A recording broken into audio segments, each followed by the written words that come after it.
वैदूर्य मणि की परीक्षा विधि। सूत जी ने कहा, हे द्विज श्रेष्ठ, अब मैं ब्रह्मा के द्वारा बताई हुई तथा व्यास जी द्वारा कही हुई वैदूर्य, पुष्पराग, करकेतन तथा भीष्मक मणियों की परीक्षा विधि को पृथक पृथक कहता हूँ। कल्पांत काल में शुद्ध अगाध समुद्र के जलराशि के गंभीर महानाद के समान दितिपुत्र बलासुर के नाद से विभिन्न वर्णों वाली अत्यंत सौंदर्य संपन्न वैदूर्य मणियों का बीज उत्पन्न हुआ था। उत्तुंग शिखरों वाले विदुर नामक पर्वत के सन्निकट स्थित कामभौतिक सीमा से मिले हुए क्षेत्र में उस वैदूर्य बीज का अवधान होने से एक रत्न गर्भ की उत्पत्ति हुई।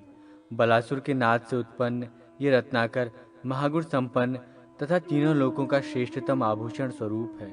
उस रत्नाकर में दैत्यराज के महानाद का अनुकरण करने वाली वर्षाकालीन श्रेष्ठ मेघों के आभा वाली बड़ी ही सुंदर विचित्र प्रकार की मणियां उत्पन्न होती हैं, जिनसे प्रभा के स्फुलिंगों का समूह निकलता रहता है। पृथ्वी पर पद्मराग मणियों के जो वर्ण हैं, उन सभी वर्णों की शोभा का अनुगमन वैदूर्य मणि करती है। उन मणियों में जो मणि मयूरकंठ के सदृश अथवा वंशपत्र के समान वर्ण वाली होती है, उसको श्रेष्ठ माना गया है। जिन मणियों का वर्ण चषक नामक पक्षी के सदृश होता है, उन वैदूर्य मणियों को मणिशास्त्र वेत्ताओं ने प्रशस्त नहीं कहा है। गुणयुक्त वैदूर्य मणि अपने स्वामी को परम सौभाग्य से संपन्न बनाती है और दोषयुक्त मणि अपने स्वामी को दोषों से संयुक्त कर देती है। अतएव प्रयत्न पूर्वक परीक्षा करनी चाहिए। वैदूर्य मणि के अतिरिक्त गिरिकांच, शिशुपाल, कांच तथा स्फटिक ये 4 विजातीय मणियां हैं, जो वैदूर्य के समान ही आभा फैलाती हैं, किंतु लेखन के सामर्थ्य से रहित होने के कारण कांच, गुरुत्व भाव से हीन होने के कारण शिशुपाल, कांतियुक्त होने से गिरिकांच एवं अपने समुज्वल वर्ण के कारण स्फटिक मणि से इस मणि में भेद होता है। महागुण संपन्न इंद्रनील मणि का सुवर्ण 80 रत्ती मात्रा परिमाण के अनुसार जो मूल्य निर्धारित किया गया है, वही मूल्य 2 पल भारयुक्त वैदूर्य मणि का कहा गया है। एक विजातीय मणि में वे सभी वर्ण समान होते हैं, जो वर्ण मणियों में पाए जाते हैं, फिर भी उनमें महान भेद माना गया है। विद्वान पुरुष को चाहिए कि वे विशेष भेदक तत्व पर विचार करें। स्नेह, लघुता और मृदुता के द्वारा सजातीय और विजातीय मणियों के चिन्हों का भेद सार्वजनीन है। मणि शोधन में कुशल या अकुशल जनों के द्वारा प्रयुक्त उचित एवं अनुचित उपायों के कारण भी विभिन्न प्रकार की मणियों में उत्पन्न हुए गुणदोष के अनुसार उनके मूल्य में न्यून अधिक हो जाता है। मणिबंधक अर्थात मणिवेत्ता के द्वारा भली प्रकार से शोधित मणियां यदि दोष रहित होती हैं, तो उनका सामान्य मूल्य की अपेक्षा 6 गुना अधिक मूल्य होता है। समुद्र के तीर की सन्निधि में स्थित आकर से प्राप्त हुई मणियों का जो मूल्य होता है, पृथ्वी पर सर्वत्र मणियों का वही मूल्य नहीं रहता। मनु ने 16 मासे का एक सुवर्ण भार बताया है, उसका 7वां हिस्सा संज्ञा रूप प्राप्त करता है। 4 मासे का एक शाण, 5 कृष्णल का एक माशा और 1 पल का दशम भाग धरण कहलाता है। इस प्रकार रत्नों के मूल्य निश्चय के लिए यही मणि विधि कही गई है। पुष्पराग मणि की परीक्षा विधि। सूत जी ने पुनः कहा, देवशत्रु बलासुर के शरीर की त्वचा हिमालय पर्वत पर गिरी थी, जिनसे महागुण संपन्न पुष्पराग मणियों का प्रादुर्भाव हुआ, जो पाषाण, पूर्णपीत एवं पांडुरवर्ण की सुंदर आभा से समन्वित रहता है। उसका नाम पद्मराग है। यदि वो लोहित और पीतवर्ण की आभा से युक्त है, तो उसे कौकंटक नाम से जानना चाहिए। जो पाषाण, पूर्ण लोहित एवं सामान्य पीतवर्ण से संयुक्त होता है, उसे काशायक मणि कहते हैं। जिस पत्थर का वर्ण पूर्ण रूप से नीला और शुक्ल वर्ण समन्वित तथा स्निग्ध होता है, वो सोमालक गुणयुक्त मणि है। जो पत्थर अत्यंत लोहित वर्ण का होता है, उसी को पद्मराग कहा जाता है। जो पूर्ण नील वर्ण की सुंदर आभा से संपन्न रहता है, उसे इंद्रनील मणि कहते हैं। मणिशास्त्र वेत्ताओं ने वैदूर्य मणि के समान ही पुष्पराग मणि का मूल्य स्वीकार किया है। इसको धारण करने से वही फल प्राप्त होते हैं जो वैदूर्य मणि के धारण से होते हैं। नारियों के द्वारा धारण किए जाने पर ये मणि उन्हें पुत्र प्रदान करती है। करकेतन मणि की परीक्षा विधि। सूत जी ने कहा, पवन देव ने रत्नबीज रूप उस दैत्यराज बलासुर के नखों को प्रसन्नता पूर्वक लेकर कमल वन प्रांत में बिखेर दिया। वायु द्वारा विकीर्ण उन नखों से पृथ्वी पर करकेतन नामक पूजितम मणि का जन्म हुआ।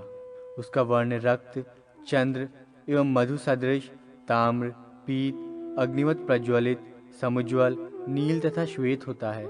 रत्न व्याधि आदि दोषों के कारण ये कठोर एवं विभिन्न वर्णों से भी प्राप्त होती है।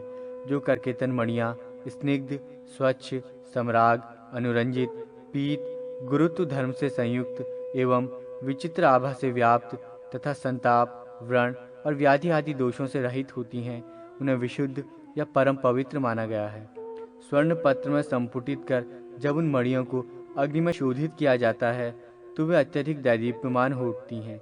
ऐसी विशुद्ध करकेतन मणि रोग का नाश करने वाली, कली के दोषों को नष्ट करने वाली, कुल की वृद्धि करने वाली तथा सुख प्रदान करने वाली होती हैं। जो मनुष्य अपने शरीर को अलंकृत करने के लिए इस प्रकार के बहुत से गुणों वाली करकेतन नामक मणि को धारण करते हैं, वे पूजित, प्रचुर धन से परिपूर्ण तथा अनेक बंधु बांधवों से संपन्न होते हैं और नित्य उज्ज्वल कीर्ति से संपन्न तथा प्रसन्न रहते हैं। अन्य दूषित करकेतन मणि को धारण करने वाले विकृत, व्याकुल, नीली कांति वाले, मलिन द्युति वाले, स्नेह रहित, कलुषित तथा विरूपवान हो जाते हैं। वे तेज, दीप्ति, कुल, पुष्टि आदि से विहीन होकर दूषित करकेतन के सदृश शरीर धारण करते हैं। भीष्मक मणि की परीक्षा विधि। सूत जी ने पुनः कहा, उस देवशत्रु बलासुर का वीर्य हिमालय पर्वत के उत्तरी प्रांत में गिरा था, अतः वो देश उत्तम भीष्मक मणियों का रत्नाकर बन गया। वहां से प्राप्त होने वाली भीष्मक मणियाँ शंख एवं पद्म के समान समुज्वल, मध्याह्नकालीन सूर्य की प्रभा के समान शोभा वाली तथा वज्र के समान तरुण होती हैं। जो मनुष्य अपने कंठाधिक अंगों में स्वर्ण सूत्र में गुथी हुई विशुद्ध भीष्मक मणि को धारण करता है, वो सदा सुख समृद्धि प्रदान करने वाली संपदाओं को प्राप्त करता है। वनों में भी ऐसी मणि से सुशोभित मनुष्य को देखकर समीप आए हुए द्वीपी, भेड़िया, शरभ, हाथी, सिंह और व्याघ्रादि हिंसक वन्य प्राणी तत्काल भाग जाते हैं। उस मणि को धारण करने से किसी भी प्रकार का भय नहीं रह जाता है। लोग भीष्मक मणि के स्वामी का उपहास नहीं कर पाते हैं। भीष्मक मणि से संयुक्त अंगूठी को धारण करके जो व्यक्ति अपने पितरों का तर्पण करता है, उसके पितरों को बहुत वर्षों तक के लिए संतृप्ति प्राप्त हो जाती है। इस रत्न के प्रभाव से सर्प, आँख, चूहा, बिच्छू आदि अंडज जीवों के विष स्वयं शांत हो जाते हैं। जल, अग्नि, शत्रु और चोरों के भयंकर भय भी नष्ट हो जाते हैं। शैवाल एवं मेघ की आभा से युक्त, कठोर, पीत प्रभाव वाली, मलिन द्युति और विकृत वर्ण वाली भीष्मक मणि का विद्वान व्यक्ति को दूर से ही परित्याग कर देना चाहिए। पंडितों को देश काल के परिज्ञान के अनुसार इन मणियों के मूल्यों का निर्धारण करना चाहिए, क्योंकि दूर देश में उत्पन्न हुई मणियों का मूल्य अधिक तथा निकट देश में उत्पन्न हुई मणियों का मूल्य उसकी अपेक्षा कुछ कम होता है। पुलक मणि के लक्षण तथा उसकी परीक्षा विधि। सूत जी ने कहा, वायुदेव ने दानवराज बलासुर के नख से लेकर भुजा पर्यंत गतिमान रत्नमयी प्रकाश की विधिवत पूजा करके उसको श्रेष्ठ पर्वतों, नदियों तथा उत्तर देश के अन्य प्रसिद्ध स्थानों में स्थापित किया था। अतएव दाशान, वागदर, मेकल, कलिंग आदि देशों में उस प्रकाश रूपी बीज से उत्पन्न पुलकमणियाँ गुंजाफल, अंजन, शौद्र, मधु और कमलनाल के समान तथा गंधर्व एवं अग्निदेश में उत्पन्न हुई मणियाँ केले के समान कांति वाली होती हैं। इन सभी पुलक मणियों को प्रशस्त माना गया है। कुछ पुलक मणियों की भंगिमा शंख, पद्म, भ्रमर तथा सूर्य के समान विचित्र होती है। ऐसी परम पवित्र मणियों को सूत्रों में गूंथकर धारण करने से सब प्रकार का कल्याण होता है, क्योंकि वे पुलक मणियाँ मांगलिक एवं धन धन्यादि ऐश्वर्य की अभिवृद्धि करने वाली होती हैं। कौआ, घोड़ा, गधा, सियार, भेड़िया तथा भयंकर रूप धारण करने वाले और मांस रुधिरादि से संलिप्त मुख वाले गृध्रों के समान वर्ण वाली जो पुलक मणियाँ होती हैं, वे मृत्युदायक होती हैं। विद्वान व्यक्ति को उनका परित्याग कर देना चाहिए। श्रेष्ठ एक पल प्रमाण वाली पुलक मणि का मूल्य 500 मुद्रा कहा गया है। रुधिराक्ष रत्न परीक्षा। सूत जी ने कहा, अग्निदेव ने दानवराज के अभीष्ट रूप को ग्रहण कर कुछ अंश नर्मदा नदी के प्रांत भाग में तथा कुछ अंश उस देश के निम्न भूभागों में फेंक दिया था। अतः उन स्थानों पर इंद्रगोप, वीर बहुटी कीट तथा शुक पक्षी के मुख की भांति वर्ण वाली एवं प्रकट पीलू फल के समान वर्ण वाली रुद्राक्ष मणियाँ प्राप्त होती हैं। इसके अतिरिक्त यहाँ पर नाना प्रकार की मणियाँ भी प्राप्त होती हैं। इनका आकार एक समान होता है। जो मणि मध्य भाग में चंद्र के सदृश पांडुर तथा अत्यंत विशुद्ध वर्ण वाली होती है, तुलना में वो इंद्रनील मणि के समान होती है। इसे ऐश्वर्य, धन धान्य एवं भृत्यादि की अभिवृद्धि करने वाली माना गया है। इस मणि का पाक क्रिया से शोधन होने पर देवव्रत के समान वर्ण होता है। स्फटिक परीक्षा।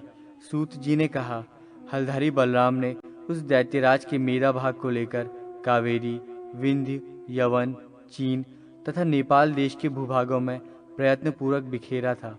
अतः उन स्थानों पर आकाश के समान निर्मल तैल स्फटिक नामक मणि उत्पन्न हुई। ये मणि मृणाल एवं शंख के सदृश धवल होती है, किंतु कुछ मणियाँ उक्त वर्ण के अतिरिक्त अन्य वर्णों को भी धारण करती हैं। रत्नों में उस मणि के समान अन्य कोई नहीं है जो पाप विनाश करने में उसके बराबर क्षमता रखती हो।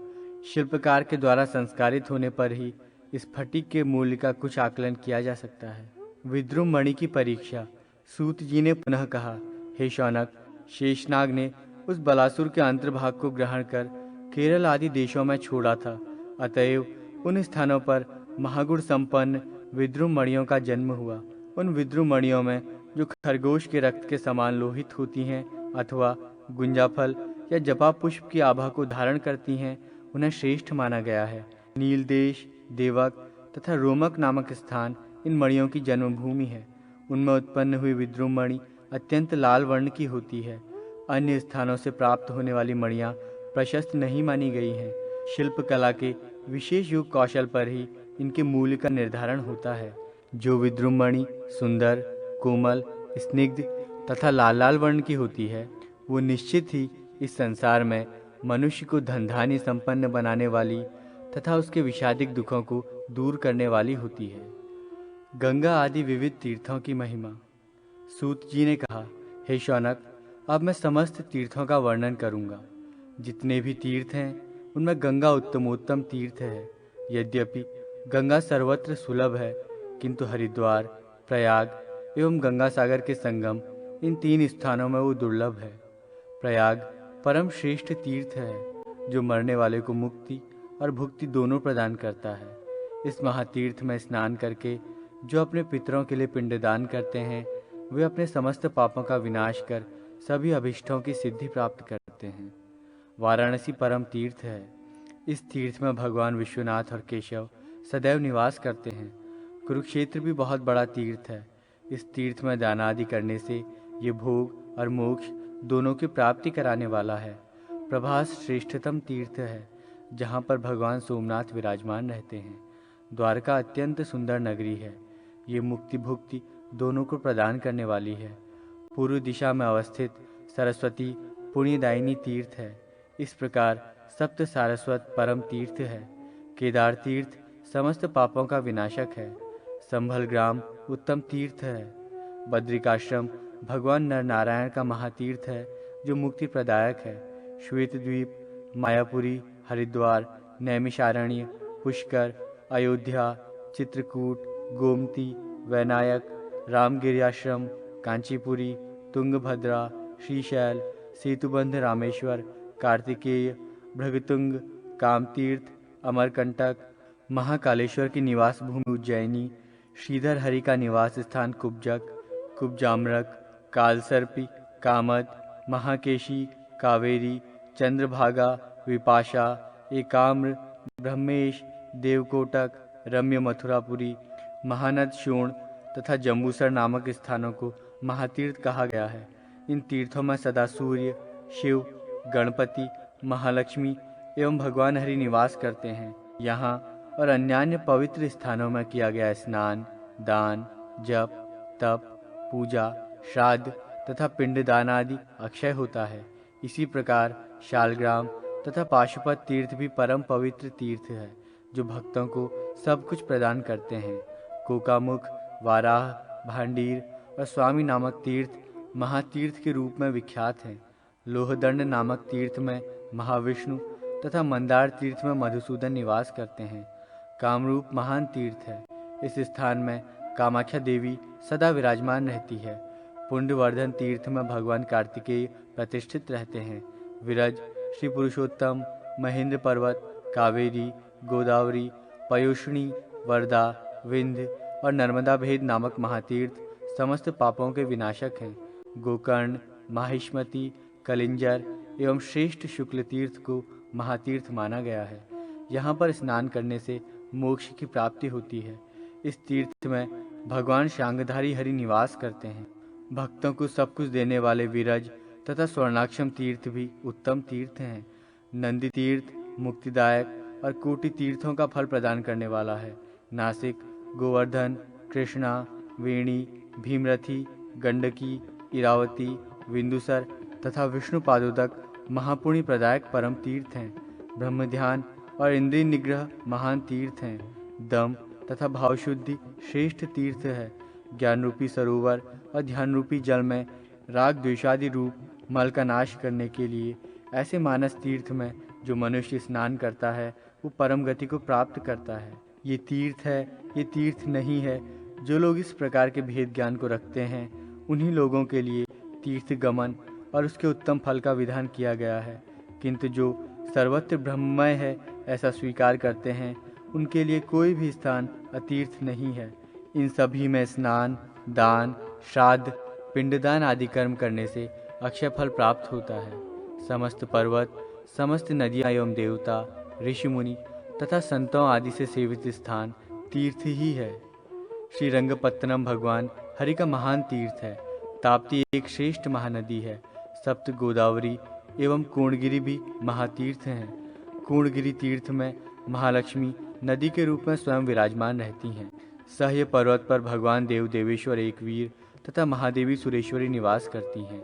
गंगाद्वार, कुशावर्त, विंध्य पर्वत, नीलगिरी और कनखल इन महातीर्थों में जो व्यक्ति स्नान करता है वो पुनः संसार में जन्म नहीं लेता।